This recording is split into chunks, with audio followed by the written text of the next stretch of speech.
विद्यार्थी मित्रांनो, आज आपण ऍप्लिकेशन ऑफ एन एपी या घटकाचा अभ्यास करणार आहोत. Application means how to use the arithmetic progression in your life. आता ऍप्लिकेशनचा अर्थ काय, किंवा आपण याच्यापूर्वी लिनियर इक्वेशन मध्ये, क्वाड्रॅटिक इक्वेशन मध्ये सुद्धा काय केलेलं आहे त्याच पद्धतीनं ऍप्लिकेशन पाहिले. तसंच इथं या अरिथमेटिक प्रोग्रेशनचा देखील काय करता येतं आपल्याला या ठिकाणी लाईफ मध्ये यूज करता येऊ शकतो. आणि तो आपण कुठं करतो तशा पद्धतीची काही उदाहरणं पाहूया. त्यातीलच एक उदाहरण आहे.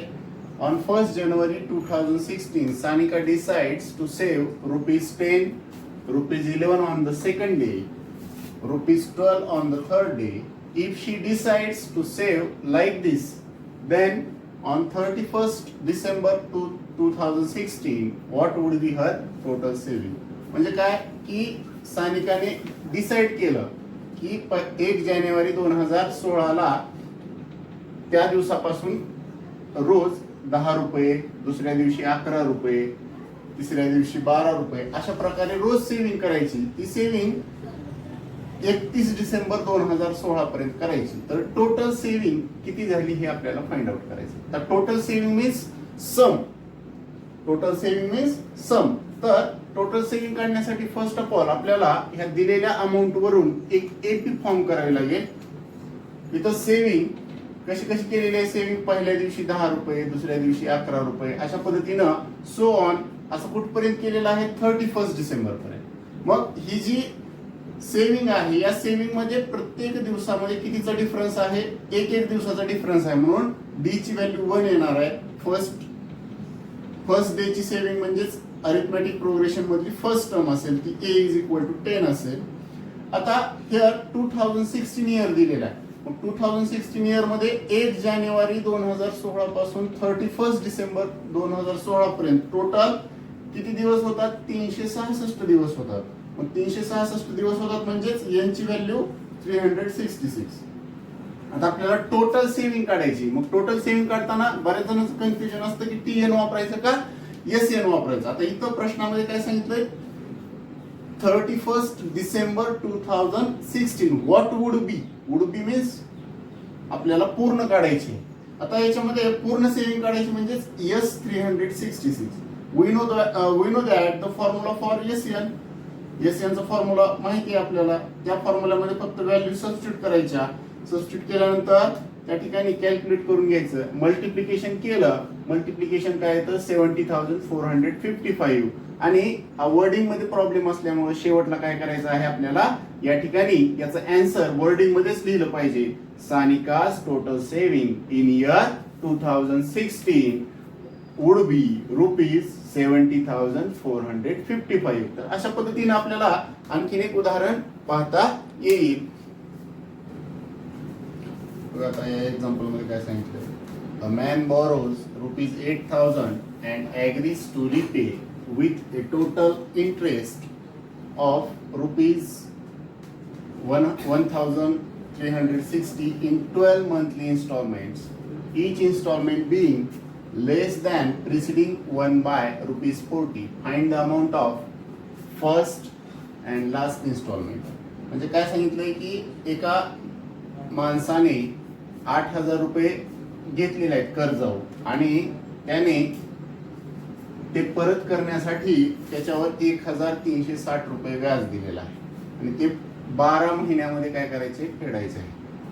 तर ते फेडत असताना प्रत्येक installment each installment is being less than the preceding by ₹40. म्हणजे काय सांगितले की इन्स्टॉलमेंट भरताना इथं समजा पहिली इन्स्टॉलमेंट 100 असेल तर त्याच्या पुढची इन्स्टॉलमेंट काय असणार आहे 60 असणार. तर हे अशा पद्धतीने इन्स्टॉलमेंट असणार आहे. मग इथं अगोदर आपल्याला टोटल अमाऊंट टू रिपे घ्यावं लागेल. Total amount to repay is equal to किती असेल, हे ओरिजिनल अमाऊंट म्हणजे घेतलेली अमाऊंट 8,000 प्लस आता रिपे करताना इंटरेस्ट पण रिपे करतात 1,360 आणि टोटल किती असेल 9,360 रुपीज. आता amount repay in 12 installment.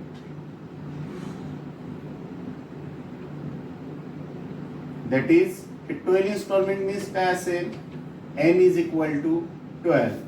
So total amount to repay means काय असेल S12 is equal to 9,360 rupees. Here number of installment we know that total repays amount माहिती आहे. आता इन्स्टॉलमेंट साठी डिफरन्स दिलेला आहे पहा. इन्स्टॉलमेंट मध्ये पहिल्या इन्स्टॉलमेंट पेक्षा दुसरा इन्स्टॉलमेंट हा कसा आहे 40 ने कमी आहे. कमी आहे म्हणजेच D इज इक्वल टू -40. मग आता इथं तुम्हाला काय फाइंड आउट करायचंय find the amount of first and last installment. मग याच्यासाठी फर्स्ट ऑफ ऑल S12 दिलाय. We know that Sn is equal to n upon 2a plus n minus 1 into d. Value substitute केलं तर काय होतं Sn means S12 upon 2 यांची value माहिती आहे a माहित नाही 2a plus n minus 1 means 12 minus 1 into d आहे -4.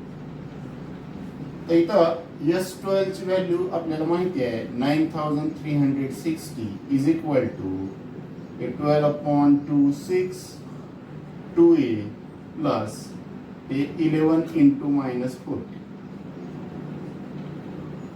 कॅल्क्युलेट केल्यानंतर काय होईल पहा 9,360 हे मल्टिप्लायचं 6 इकडे आलं तर काय होईल डिवाइडला is equal to 2a plus minus 11 4 जा 440. ते डिवाइड जर केलं तर काय होईल पहा 6 1 जा 6 3 कॅरी राहिला 3 6 5 जा परत 3 राहिला 6 5 जा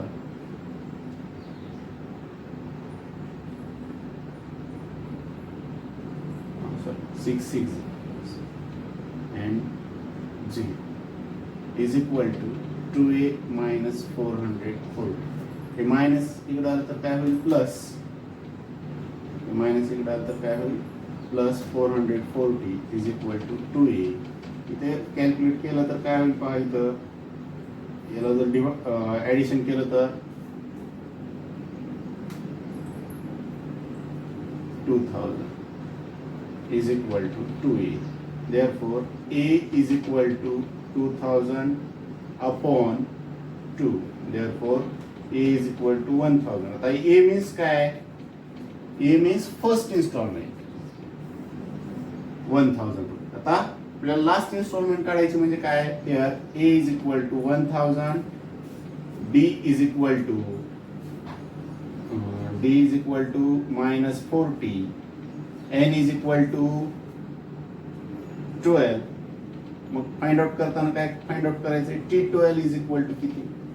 We know that आता इन्स्टॉलमेंट काढायची आहे लास्ट इन्स्टॉलमेंट. मग तुम्हाला टर्मचा फॉर्म्युला माहिती असतो Tn is equal to a plus n minus 1 into d.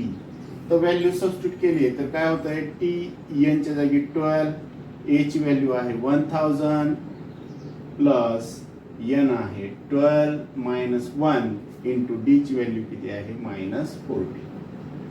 तर व्हॅल्यूज आहेत सबस्टिट्यूट केलं कॅल्क्युलेट करा हे 1000 plus 12 minus 1 11 into -40.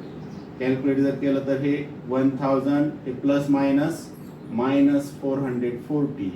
therefore T12 is equal to तर जर कॅल्क्युलेशन वजाबाकी जर इथे केली तर काय होईल पहा 560 रुपीज. आता हे झालं 12th म्हणजे लास्ट इन्स्टॉलमेंट. मग आता ह्याला आन्सर मध्ये कसं लिहायचं therefore first installment is 1000 rupees and last installment is 560 rupees. तर इथं लक्षात ठेवायचं कसं, तर थोडंसं काळजीपूर्वक की बाबा किती घेतली अमाऊंट 8000, त्याच्यावरचं इंटरेस्ट म्हणलं की इथं ऍड करायचं. नुसती अमाऊंट म्हणलं असतं तर 8000 म्हणलं असतं. तर अशा पद्धतीने कॅल्क्युलेट करायचं आहे आणि शेवटला अँसर काय करायचं आहे, लिहायचं आहे. अशाच पद्धतीने आणखीन एक आपण काय करूयात, उदाहरण पाहूयात.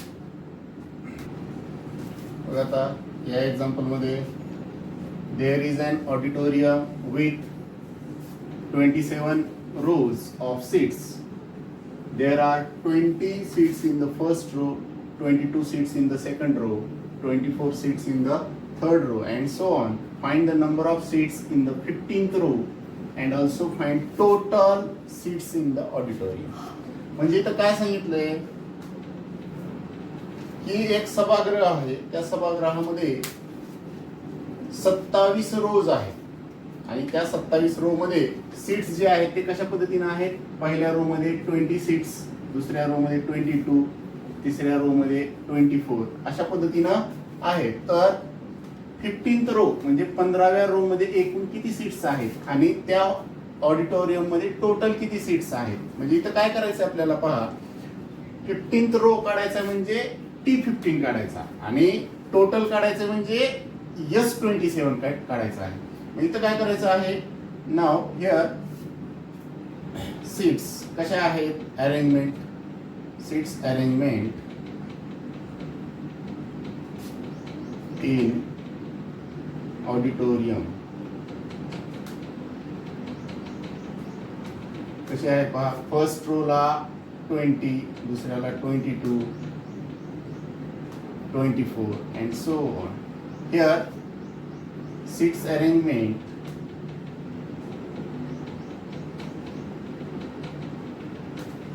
is in AP. सीटची अरेंजमेंट AP मध्ये असणार कारण 2 चा डिफरन्स आहे. मग therefore A is equal to 20, D is equal to 2. तर आपल्याला फाइंड आउट काय करायचं आहे पहा. फर्स्टली 15th रो काढायचा आहे म्हणजेच N is equal to 15. Find out काय करायचं आहे, T15 फाइंड आउट करायचं आहे. मग आता इथं T15 काढायचं म्हणजे वी नो दॅट फॉर्म्युला काय, वी नो दॅट बघा, Tn is equal to A plus N minus 1 into D. तर व्हॅल्यू जर काढली तर T15 is equal to A ची व्हॅल्यू आहे 20 प्लस N आहे 15 मायनस 1 इंटू D आहे 2. कॅल्क्युलेट जर केलं तर therefore T15 is equal to 20 plus 15 minus 1 14 into 2. T15 is equal to 20 plus 28. Therefore T15 is equal to 14. Means काय, इथं बघा आता 15th रो मध्ये 48 सीट्स आहेत. मग इथं आपण लिहू शकतो पहा, seats in 15th row is 48. हे झालं पहिला आन्सर. तर सेकंड आन्सर मध्ये काय सांगितलंय, how many seats are in the auditorium म्हणजे टोटल सीट्स काढायचे आहेत. मग नाव फॉर सेकंड कंडिशन साठी A इज इक्वल टू 20 असेल, B इज इक्वल टू 2 असेल. फक्त N is equal to total काढायची म्हणजे टोटल 27 रो आहेत म्हणून N इज इक्वल टू 27 आणि S27 is equal to, we know that Sn is equal to n upon 2 2a plus n minus 1 into d. Value substitute करा. इथे काय होतंय, S27 is equal to n ची value आहे 27 upon 2 into the bracket 2 into a ची value 20 plus n ची value 27 minus 1 into d आहे 2. Value substitute केल्यानंतर कॅल्क्युलेट करायचे आहेत. 27 upon 2 2 into 20 40 plus 26 into 2. Calculate केल्यानंतर 27 upon 2 40 plus 52. 27 upon 2 into 40 plus 52 काय तर 92. इथं डिवाइड करा. डिवाइड केलं तर काय होईल, 27 अपॉन 2 इंटू 2 4 जा 8 आणि 2 6चा डिवाइड केल्यानंतर 46 आणि या दोघांचं प्रोडक्ट करायचं. तर इथं काय बघा प्रोडक्ट काय येणार आहे 27 6 जा 162 16 राहिलं 27 4 जा 108. सो इथे ऍडिशन करून घ्या.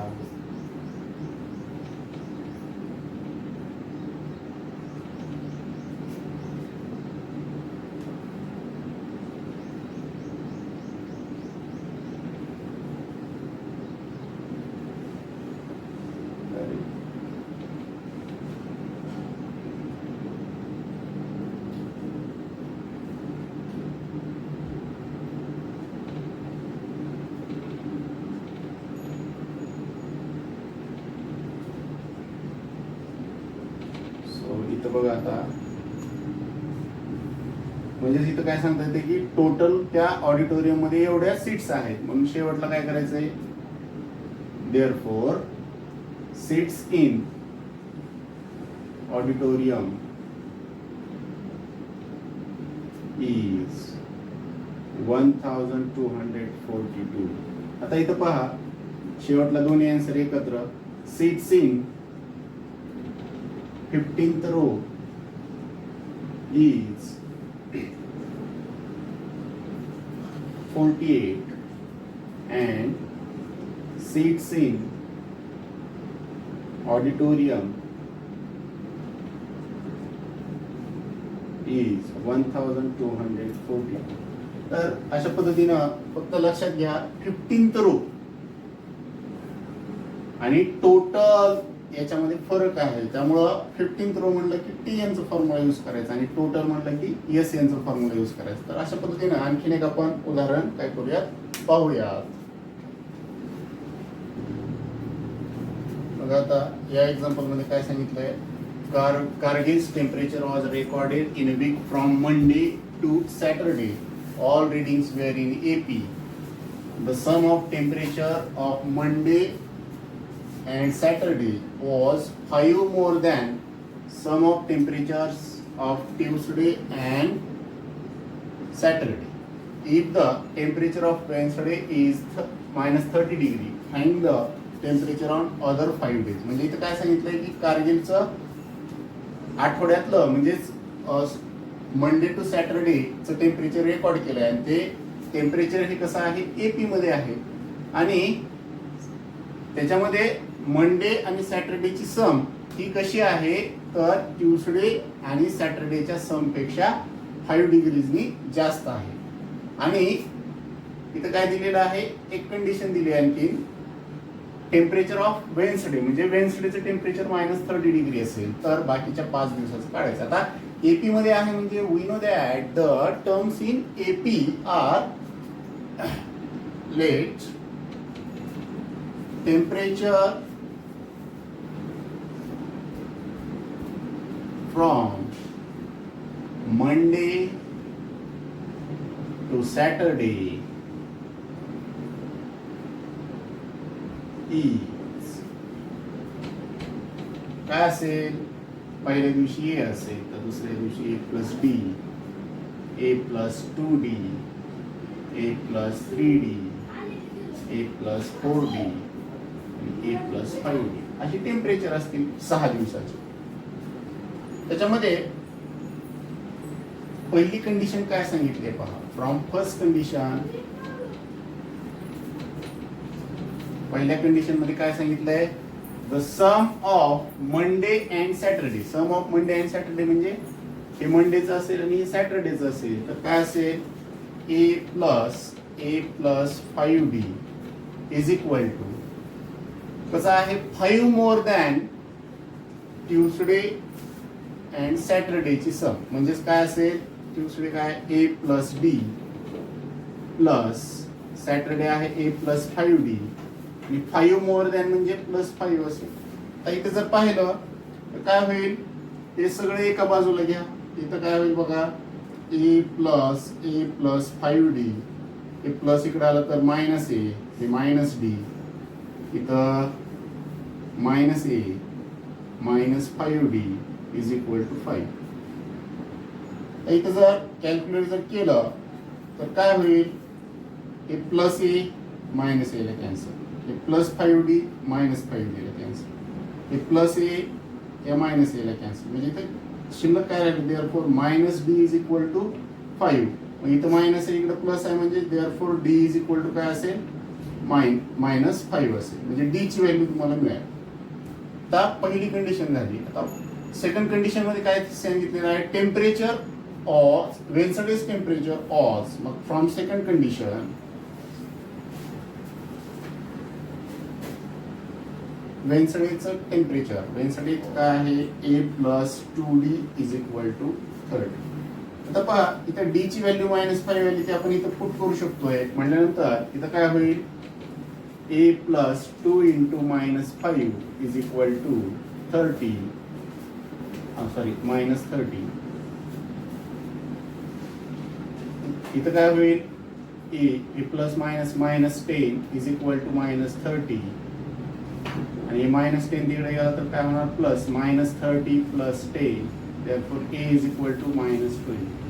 आता ए माहित झाला, डी माहित झाला. आता temperature from Monday to Saturday यातले एक दिवसाचं आपल्याला माहिती आहे ऑलरेडी, उरलेल्या 5 दिवसाचं फाइंड आउट करायचं आहे. मग टेम्परेचर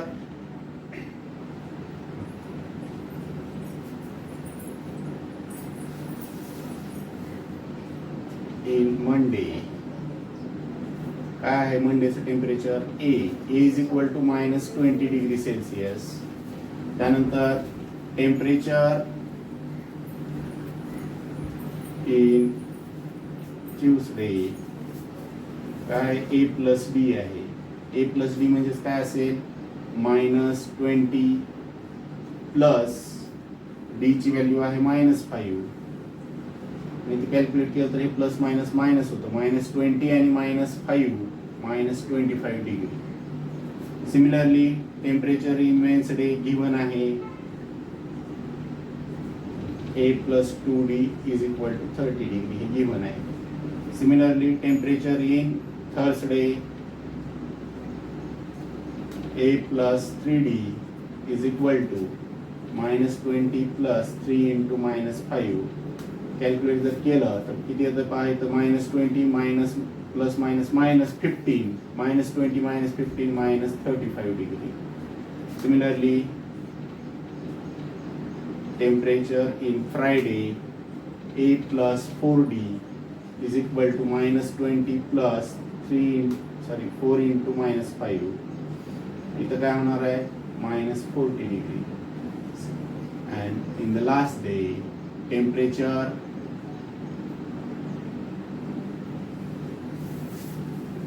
Saturday,